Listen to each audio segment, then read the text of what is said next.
नमस्कार दर्शक बंधु होली रे आपण मानकु अनेक अनेक शुभेच्छा आउ शुभकामना। दोल पूर्णिमा रे चंद्र ग्रहण मार्च 14 तारिख दोल पूर्णिमा एही दिन हेब चंद्र ग्रहण। तेबे कौन रहिब चंद्र ग्रहणर समय एहा आम भारत तथा ओडिशा रे दृश्यमान हेब कि नाही। चंद्र ग्रहण समय रे दान करिवे कि नाही। ग्रहण समय रे कौन दान करिवे ता सहित जानिबा एही चंद्र ग्रहण जोगु केउ केउ राशि माने विशेष प्रभावित हेबे। वर्ष 2025 एहा हेउची प्रथम चंद्र ग्रहण। तेबे ए 2025 रे मोट 4टी सूर्य परागह चंद्र ग्रहण देखिबाकू मिलिब।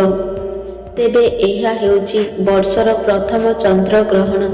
जदि ए चंद्र ग्रहण कथा देखिबाकू जिबा एहा आम ओडिशा तथा भारत रे दृश्यमान हेब नाही।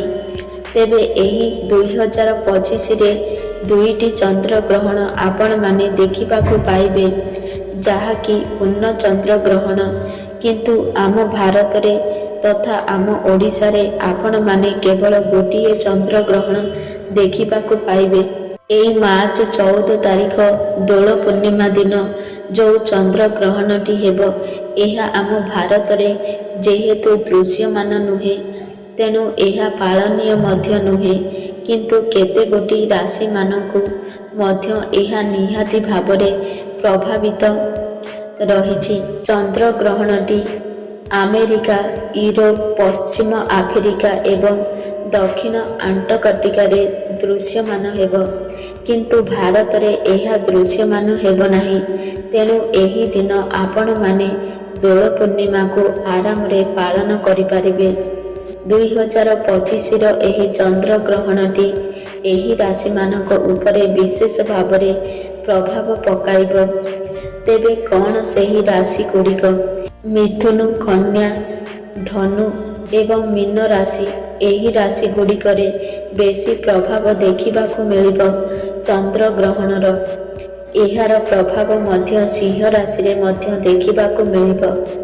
ग्रहण समय रे आपण माने दान करंतु नाही। ग्रहण छाड़िबा परे आपण माने दान करि परिबे। कौन दान करिबे ना धला जिनिस जेमिति कि अटा, चीनी, लहुणी, लुण, चाउल, दही, क्षीर एसबु जिनिस आपण दान करि पारिबे।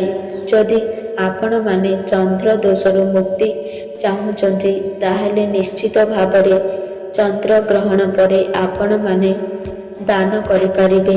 जेहेतु आम भारत रे ए चंद्र ग्रहणटी दृश्यमान नुहे ए दिन जदि आपण माने दोल पूर्णिमा दिन एही सबु जिनिस दान करंती ताहेले निश्चित भावरे आपणकर बहुत मंगल होइथाय। जदि आपण माने चंद्र दोषर मुक्ति पाइबाकू चाहुथांती ए दोल पूर्णिमा दिन आपण माने निज निज इष्ट देवता को पूजा करंतु। इष्ट देवतांकर मूल मंत्र रे जदि आपण माला जप करंती कम से कम 108 थर जप करंती ताहले आपणकर समस्त दोषरु आपणको मुक्ति मिलिथाय। खास करी आपण माने एही चंद्र ग्रहण समय रे महादेवंकर जेते मंत्र जप करि पारिबे सेते आपणक पई भल।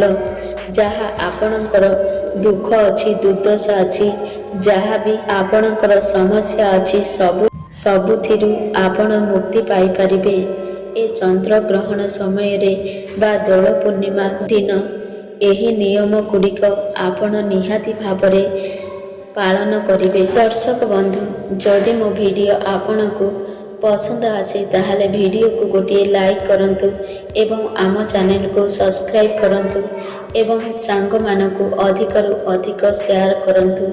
एही भली मोटिवेशन वीडियो देखिया पाई जय जगन्नाथ।